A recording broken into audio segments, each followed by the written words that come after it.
Ya, halo pemirsa, apa kabar Anda hari ini? Langsung dari studio IDX Channel Jakarta, saya Prasetyo Wibowo kembali hadir dalam Market Review, program yang mengupas isu-isu penggerak ekonomi di Indonesia. Dan kali ini kita akan membahas terkait dengan pertumbuhan ekonomi di kuartal 1, di mana lagi-lagi konsumsi rumah tangga ini memang menjadi salah satu penopang ya dari pertumbuhan ekonomi nasional. Apalagi saat kita tahu di kuartal pertama ada momentum Lebaran, Ramadan, dan juga sebelumnya adalah pemilu begitu ya di Indonesia. Baik pemirsa, langsung saja kita mulai market review selengkapnya.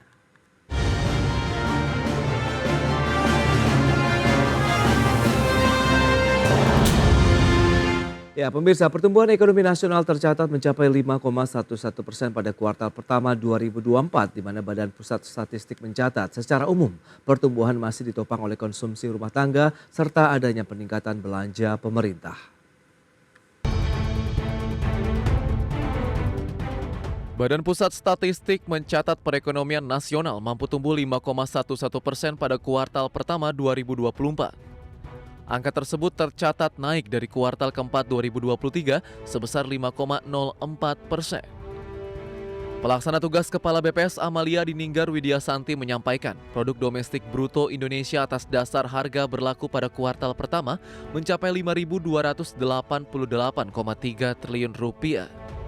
Sedangkan berdasarkan dasar harga konstan mencapai Rp3.112,9 triliun. Dengan demikian, pertumbuhan tersebut menjadi pertumbuhan ekonomi tertinggi pada kuartal pertama sejak 2019. Tercatat, pertumbuhan ekonomi pada kuartal pertama 2024 ini ditopang oleh seluruh komponen pengeluaran utama, diantaranya konsumsi rumah tangga yang tumbuh 4,91%. Selain itu, konsumsi pemerintah juga mengalami pertumbuhan positif 19,9% yang didorong oleh belanja pemilihan umum dan belanja pegawai. Pertumbuhan ekonomi Indonesia pada triwulan 1 2024 bila dibandingkan dengan triwulan 1 2023 atau secara year on year tumbuh sebesar 5,11%. Bila dibandingkan triwulan 4 2023 atau secara Q2Q, ekonomi Indonesia pada triwulan 1 2024 terkontraksi sebesar 0,83%. Sementara itu, pertumbuhan konsumsi lembaga non-profit yang melayani rumah tangga mengalami pertumbuhan paling tinggi dibanding komponen lain, yakni sebesar 24,29%. Angka ini tumbuh tinggi didorong oleh kegiatan pemilihan umum dan momen Ramadan. Jakarta, Raharjo Patmo, IDX Channel. Ya pemirsa, untuk membahas tema menarik kita hari ini, konsumsi rumah tangga, topang pertumbuhan ekonomi di kuartal 1 2024, kita sudah tersambung melalui Zoom bersama dengan Profesor Telisa Aulia Valianti. Beliau adalah Guru Besar Fakultas Ekonomi dan Bisnis Universitas Indonesia. Ya halo, selamat pagi Prof. Telisa. Ya, selamat pagi semuanya. Ya, salam sehat Ibu. Salam sehat semua. Baik, dan kita langsung saja menyapa, ini sudah hadir juga melalui Zoom Bapak Ajib Hamdani. Beliau adalah peneliti, maksud kami analis kebijakan ekonomi dari Apindo. Ya halo, selamat pagi Pak Ajib. Selamat pagi Mas Pras. Selamat pagi Prof. Telisa. Ya, selamat pagi Pak Ajib. Sehat selalu Pak. Alhamdulillah. Baik, terima kasih atas kehadiran dua narasumber kompeten ini terkait dengan akademisi, kemudian satunya lagi dari perwakilan dunia usaha. Kita ke Ibu Telisa terlebih dahulu. Sejauh mana pertumbuhan ekonomi Indonesia yang tercatat di kuartal 1 tahun ini tumbuhnya 5,11% ini. Tertinggi di sepanjang tahun 2019 sampai dengan 2024. Nah, apakah sudah sesuai Prof dengan konsensus dari akademisi di tanah air nih? Ya, sebelumnya Ya. LPM FEUI juga sudah menerbitkan ya laporan prediksi LPM FEUI di kisaran 5,16 atau 5,17. Jadi artinya memang sejalan ya, artinya expect bahwa ini growth-nya di atas yang kuartal 1 tahun sebelumnya dan di atas tahun 2023 full year. Jadi itu sudah sejalan. Kenapa? Karena di situ kan tadi Mas Pras sendiri sudah menyebutkan nih ada momen jarang terjadi ya. Pemilu 2019 itu kalau kita bandingkan dengan pemilu 2019 itu dia pemilunya di bulan April, lebarannya di bulan Juni. Nah, ini tuh bersamaan banget ya, pemilu di Februarinya, terus kemudian di Maretnya itu Ramadan. Jadi itu bersamaan banget. ya. Oke. Jadi persiapan Lebaran ya dan sebagainya. Nah itu juga sangat mempengaruhi konsumsi karena kita tahu ekonomi kita basisnya konsumsi dan kemudian itu momentumnya bersamaan karena penopang utama kan kita lihat kemarin LNPRT kan konsumsi Betul. yang yang Lembaga itu non memang profit dari ya. government spending kan. Yes. Government spending juga melesat banget, belum pernah dalam sejarah di Q1 sebesar itu ya. Jadi ini bersamaan banget dengan momentum Lebaran dan Ramadan sehingga itu menjadi sangat tinggi begitu ya. Baik, Pak Ajib, kalau menurut pandangan Anda, menurut Anda juga apakah sudah sesuai dengan bagaimana harapan pelaku usaha bahwa pertumbuhan di kuartal 1 dengan adanya momentum tadi Ramadan, kemudian Lebaran ini akhirnya melesatkan lagi nih laju pertumbuhan ekonomi kita di kuartal 1?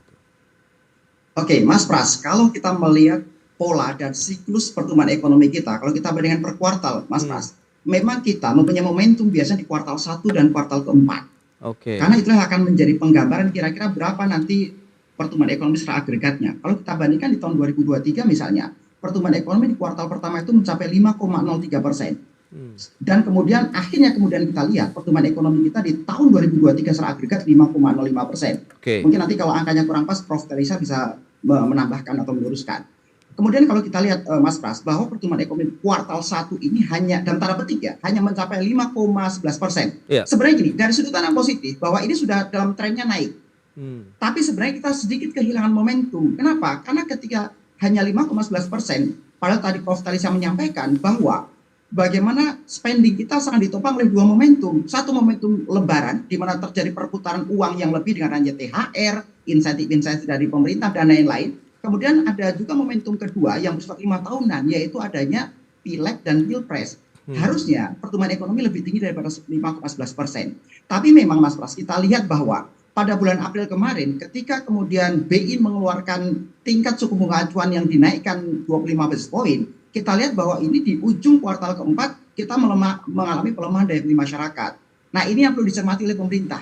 Memang betul di kuartal pertama pertumbuhan ekonomi kita naik dibandingkan 2023 bahkan secara agregat. Oke. Tapi bagaimana kuartal kedua dan ketiga, ketika pelemahan daya beli masyarakat, apalagi tadi kita melihat bahwa lebih dari 90% pertumbuhan ekonomi kita, karena 5,11 itu 4,9-nya ditopang oleh konsumsi. Artinya kemudian Mas Pras, ketika konsumsi kita mengalami tekanan di kuartal kedua dan ketiga, ini akan menjadi PR buat kita nih.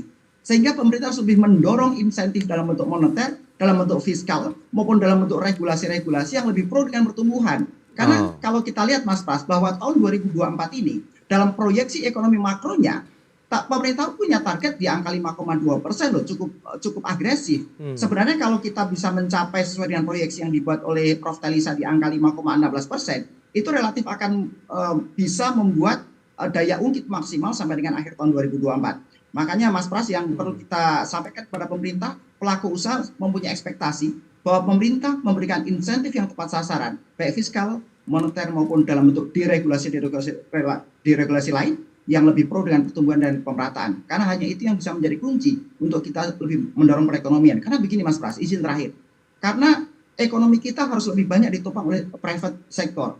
Karena di tahun 2024 ini pemerintah hanya mempunyai ruang fiskal yang betul relatif terbatas. Karena ketika asumsi makronya itu dolar 15.000 rupiah, misalnya terus minyak hanya di angka 82 US dollar per barel, kita ini sudah defisit fiskal di angka 500 triliun. Artinya kemudian ketika sekarang dolar di angka 16.000 rupiah misalnya, maka akan menjadi tantangan defisit fiskal kita akan tambah melebar. Nah artinya dengan keterbatasan fiskal yang dilakukan oleh pemerintah untuk menopang daya beli masyarakat, harapannya adalah pemerintah mendorong dan mempertahankan daya belinya dengan regulasi-regulasi yang tepat sasaran. Kira-kira demikian Mas Pras. Itu dia ya Pak Ajib. Jadi ada satu kehilangan momentum yang Anda sebutkan, nanti kita coba elaborasikan bersama dengan Prof. Talisa di bagian yang mana kalau kita bisa membooster lagi begitu di segmen berikutnya. Kita akan jeda dulu sebentar dan pemirsa tetaplah bersama kami.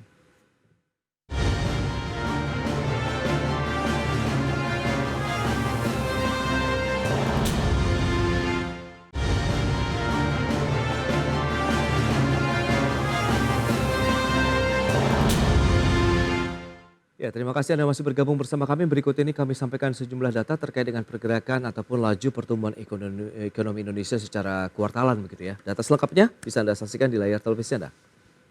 Ya, kita lihat dari kuartal 1 tahun 2023 sampai dengan kuartal 1 2024 seperti ini pergerakannya 5,04%, sempat tertinggi memang Di kuartal kedua tahun 2023 5,17%, kemudian di kuartal 3 ada penurunan 4,94%, terakhir di kuartal 4 tahun lalu 5,05%, maksud kami 5,04%, dan di kuartal 1 tahun 2024 5,11%.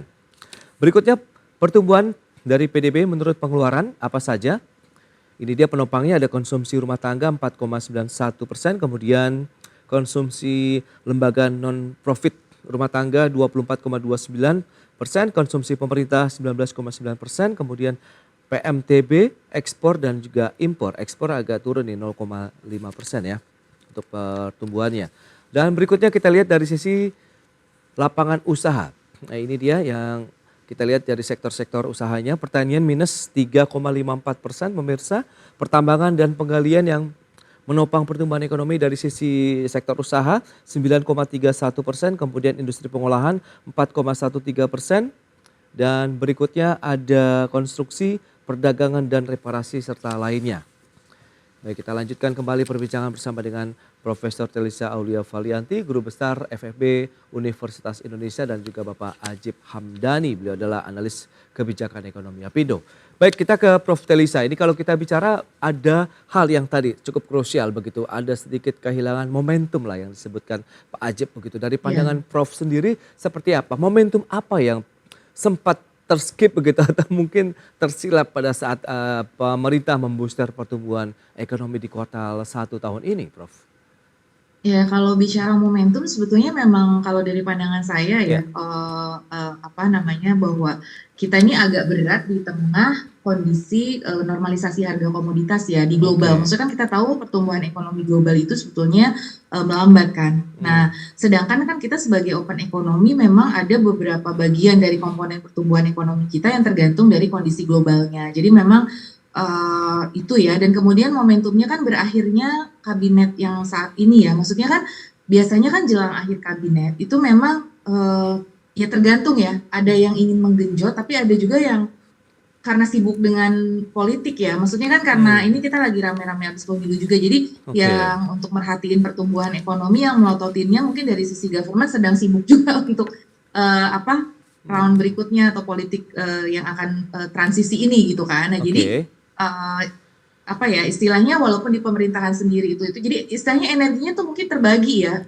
padahal kan kita sedang menghadapi perlambatan pertumbuhan global. Nah ini momentum untuk memaksimalkan mungkin multiplier efeknya itu. Jadi itu kan karena itu tadi mungkin dari sisi organisasi, kalau saya melihat dari sisi government sendiri mungkin fokus dengan kegiatan pemilu dan transisi politik. Jadi biasanya orang jelang transisi politik itu kan sudah mulai mengendur ya. Teorinya gitu ya. Saya sebagai pengamat ya, mungkin sudah mulai mengendur. Jadi kebijakan-kebijakannya pun ya fokusnya tadi ke bansos, ke ini yang relate mungkin sama pemilu itu sendiri ya. Jadi ya itu konsumsi. Nah, sedangkan kita tahu daya dorong dari konsumsi itu nggak segede kalau di investment atau di ekspor gitu. Multiplier efeknya. Konsumsi itu ya, apalagi kalau itu memang fokusnya banyak di domestik. Nah kan yang ngamatin misalkan yang memantau bagaimana konsumsi ini banyak untuk UKM yang menyerap produksi UKM kan kita jadi kurang lah pengawasan itu maksudnya. Jadi untuk usaha domestik tadi kan Pak Ajib menekankan tuh pengusaha domestik tuh harus ditingkatkan gitu kan, bukan cuma peran pemerintah. Nah sebenarnya dari belanja pemerintah itu kan bisa diupayakan untuk produk-produk domestik. Makanya kan kemarin ada pesan misalkan dari Bu Menteri Keuangan, ini tolong THR digunakan untuk konsumsi. Nah itu kan kayak gitu-gitu tuh untuk lebih memaksimalkan dampak dari government spending itu kepada perekonomian. Nah, mungkin itu ya, momentum itu artinya mungkin semangat juangnya itu sedang terbagi energinya untuk pemilu ini gitu. Jadi itu yang mungkin itu disebut kehilangan momentum, padahal kita lagi butuh kerja keras yang lebih untuk menghadapi pertumbuhan global yang melambat tadi. Prof, tapi menurut pandangan Prof sendiri pertumbuhan ekonomi di kuartal 1 ini cukup berkualitas atau sebenarnya business as usual aja karena memang tadi ada momentum Ramadan yang kebetulan berada di kuartal 1. Iya, ada dua momentum tadi kan, pemilu dan Ramadan. Jadi artinya memang bansos besar-besaran, government spendingnya itu 20% gitu kan. Jadi sebenarnya berkualitas atau enggaknya nanti terjawab di kuartal 2 dan 3, 4 tadi. Maksudnya apakah ini sustain apa enggak. Jadi kita belum bisa klaim sekarang nih apakah berkualitas atau enggak, karena itu kan masih ada campur sama seasonal effect. Yang penting itu kalau dia berkualitas dia sustain. Nah, bisa nggak sustain ke kuartal 2 dan 3. Jadi creating multiplier effect itu bukan cuma jangka pendek karena momentum itu gitu loh. Nah, kita tunggu nih nanti di kuartal 2, kuartal 3, harapannya itu tetap bisa berlanjut tadi ya, di kuartal 2, 3 kita jaga. Nah, kalau itu sustain kita bisa katakan itu berkualitas gitu. Oke, Pak Ajib. Nah, lantas bagaimana menurut pandangan pelaku usaha begitu terkait dengan pertumbuhan ekonomi di kuartal 1? Sementara Anda tadi menyebutkan masih ada ataupun diperlukanlah insentif-insentif yang pro terhadap pertumbuhan, kemudian pemerataan juga di sana. Oke, kita lihat di ujung kuartal pertama Mas Pras di bulan April 2024 ketika kemudian BI melakukan instrumen kebijakan moneternya untuk menaikkan tingkat suku bunga acuan menjadi tambah 25 basis point. Artinya dengan 6,25% itu memberikan daya tekan terhadap likuiditas yang berputar di masyarakat dan daya belinya. Sebagai contoh, kenapa daya beli masyarakat berkurang? Ketika, saya akan sedikit contoh konkret nih, ketika suku bunga acuannya naik, biasa lending kreditnya naik. Biasanya bulan depan ini orang yang kredit motor, orang yang kredit rumah, mereka itu cicilannya naik. Ketika cicilan mereka naik, maka kualitas spending mereka di tempat lain akan berkurang. Ini yang menjadi potret kecil dari yang namanya terjadi disinsentif moneter. Di ujung kuartal pertama justru pemerintah menaikkan tingkat suku bunga acuan sehingga menekan daya beli masyarakat.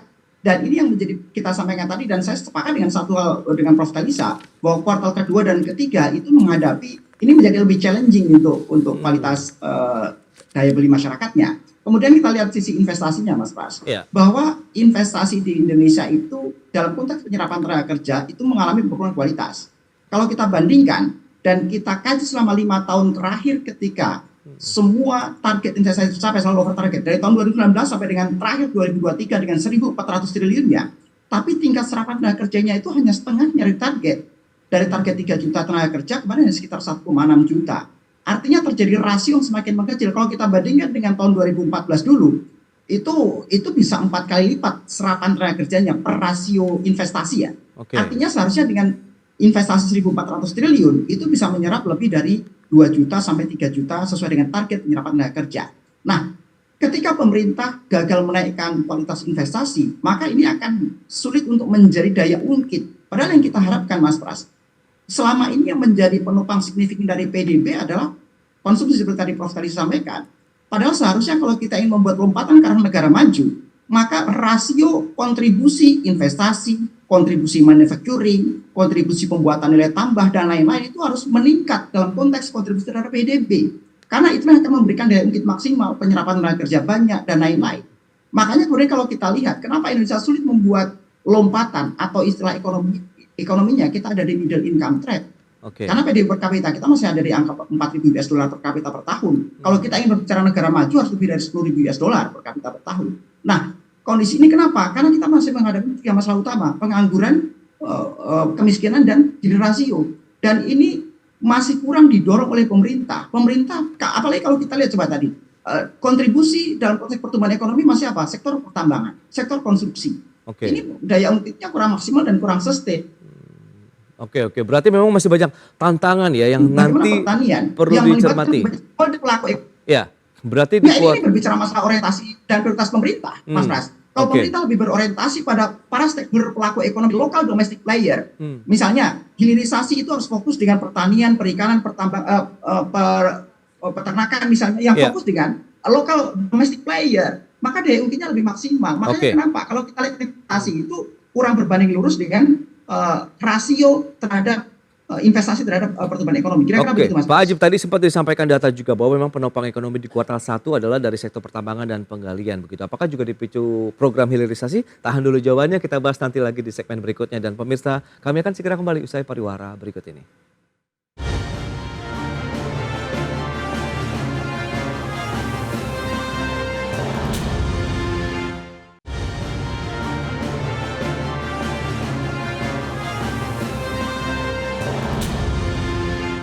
Baik, semakin hangat perbincangan kita bersama dengan Profesor Talisa dan juga Bapak Ajib Hamdani. Ini kita akan lanjutkan kembali Pak Ajib. Nah, bicara mengenai tadi beragam tantangan begitu ya, regulasi-regulasi ataupun insentif yang diperlukan begitu. Ini ada sektor yang menjadi penopang, pertambangan dan penggalian begitu. Anda melihat ini lebih ke hilirisasi di sana kah?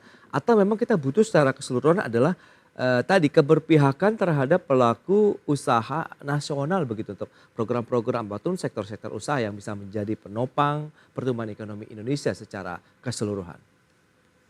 Oke, kita ke gagasan makronya dulu Mas Ya. Pras. Sebenarnya di pemerintahan Pak Jokowi periode kedua 2019 sampai 2024, kalau kita lihat Pak Jokowi sudah punya komitmen yang namanya transformasi ekonomi, yaitu adanya optimalisasi hilirisasi yang berorientasi pada substitusi impor maupun orientasi ekspor. Nah, dalam konteks hilirisasi ini yang menjadi bagian dari transformasi ekonomi, itu memang ada peningkatan nilai tambah atas komoditas unggulan. Tapi kalau kita lihat Mas Pras, dan kalau kita cermati atau bahkan agak kritisi, dalam 5 tahun terakhir itu jajaran kabinetnya menerjemahkan transformasi ekonomi itu lebih fokus pada hilirisasi untuk sektor pertambangan, hilirisasi untuk sektor mineral misalnya. Padahal sektor-sektor itu adalah sektor yang elitis sebenarnya, sektor yang hanya melibatkan sedikit pelaku ekonomi dalam negeri. Sehingga bagaimana kemudian ketika Pak Prabowo juga memberikan komitmen hilirisasi menjadi satu bagian dari cita yang didorong oleh Pak Prabowo, itu seharusnya lebih melakukan ekstensinya terhadap bidang-bidang hilirisasi yang lebih menyangkut dengan semua stakeholder pelaku ekonomi daerah. Sehingga misalnya berbicara sektor pertanian, sektor perikanan, sektor perkebunan misalnya, sektor peternakan, harus lebih banyak diolah. Jadi ketika pemerintah lebih banyak melibatkan para pelaku ekonomi domestik seperti ini, maka daya ungkit dan kualitas investasinya akan lebih maksimal. Baik. Tapi sekali lagi konteks hilirisasi dalam di sektor pertambangan juga harus kita lanjutkan. Tapi pemerintah jangan kehilangan fokus, jangan kehilangan prioritas terhadap program-program dan regulasi yang pro dengan masyarakat lebih banyak. Demikian Mas Pras. Baik, Prof. Telisa, lantas bagaimana kalau dari pandangan akademisi melihat kondisi seperti saat ini begitu? Sektor-sektor usaha tadi apakah benar-benar akhirnya masih bisa menjadi andalan lagi pertumbuhan ekonomi Indonesia? Meskipun Anda sebutkan tadi ekspor juga masih terkendala, kemudian windfall commodity pun sudah mereda begitu. Anda melihat bagaimana? Apakah cukup seksi begitu untuk kedepannya? Iya, jadi memang kalau kita lihat struktur ekonomi itu sangat penting ya.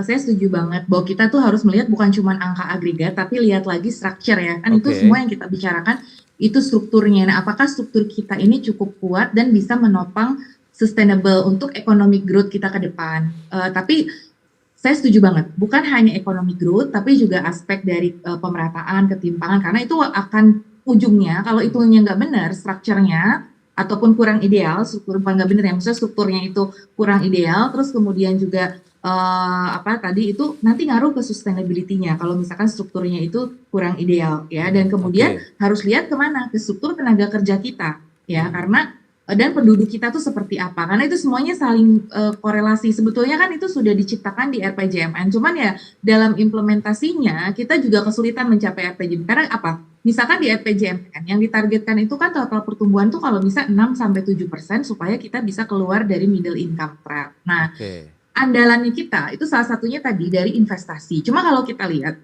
misalkan tadi ya berdasarkan pengeluaran, investasi itu tumbuhnya hanya 3, sekian persen. Jadi padahal kita harusnya lebih dari itu. Nah, terus kemudian kalau kita lihat by sector, pertambangan ini benar-benar lagi meningkat ya, tapi itu kita don't put your egg in the same basket. Jadi ya nggak bisa hanya ngandelin pada satu sektor pertambangan. Dan dari kajian kami juga ya di pertambangan di Sulawesi misalkan, nah itu kami melakukan penelitian bahwa impact multiplier ke labornya itu tidak terlalu tinggi ya. Seperti tadi, labor yang kurang berkualitas mungkin karena highly capital intensive. Jadi ataupun industri hilirisasi. Jadi bagaimana hilirisasi ini juga bisa menyerap tenaga kerja juga ya. Nah itu kan banyak yang bilang ya abis tenaga kerja yang tersedianya keahliannya belum mencukupi atau tidak sesuai misalkan gitu. Nah berarti kan kita harus mengisi gap skillnya itu. Jadi harus ada sinergi antara tadi ya kebijakan di level makro sama kebijakan strukturalnya. Misalkan tadi dan ketenaga kerjaan. Jadi harus matching gitu antara ketenaga kerjaan sama growth-nya, sama kemudian target-target yang ditetapkan itu tadi oleh pemerintah gitu, misalnya target investasi dan lain sebagainya. Jadi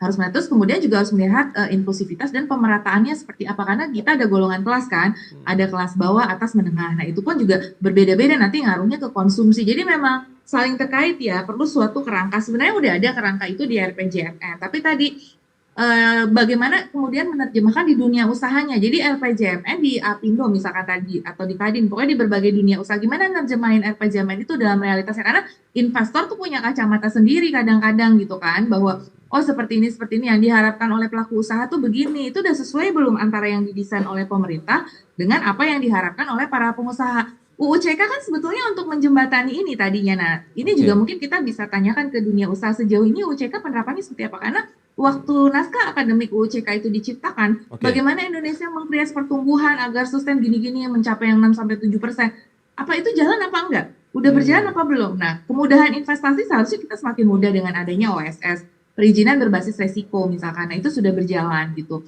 Bagaimana UMKM juga diberikan NIB supaya mereka lebih legalitasnya untuk bekerja. Nah, itu banyak sekali hal-hal teknikal yang harus dijabarkan. Jadi, untuk hubungan antara makro sama mikronya itu harus buat suatu kerangka yang memang sangat kuat. Dan tadi multi stakeholder engagement-nya harus kita perkuat. Itu sih. Jadi antara bahasa pengusaha, bahasa policy maker, bahasa akademisi, bahasa masyarakat umum itu harus disamakan dulu gitu supaya arah kita tuh apakah hilirisasi ini yang diharapkan oleh masyarakat kalau kita lakukan survei misalkan apakah hilirisasi itu memang memberikan kesejahteraan, ternyata kita lihat memang meningkatkan PDRB daerah, tetapi kepada ketimpangan itu belum berdampak, juga kepada kemiskinan belum terlalu berdampak signifikan. Artinya memang itu masih dibawanya ke Jakarta lagi, ke pusat lagi. Jadi kalau kita bicara pemerataan antar wilayah, hilirisasi itu karena headquarters-nya juga di Jakarta ya masih di Jakarta seperti itu dan belum terlalu berpengaruh ke masyarakat sekitar. Ada pengaruhnya tapi belum terlalu berdampak signifikan. Itu hasil riset kita ya. Oke Prof, berarti memang masih banyak PR begitu, lebih kepada implementasinya, actionnya di lapangan begitu ya. Pada saat memang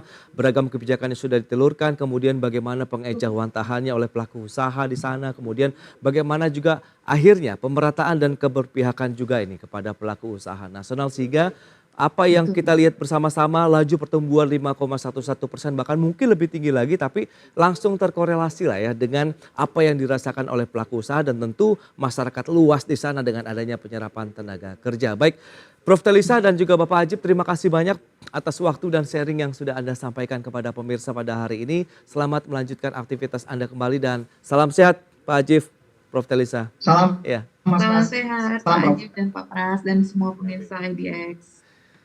Baik pemirsa, jangan beranjak dari tempat Anda karena kami masih akan kembali dengan tema menarik lainnya terkait dengan 7,2 juta orang yang masih membutuhkan pekerjaan. Sesaat lagi.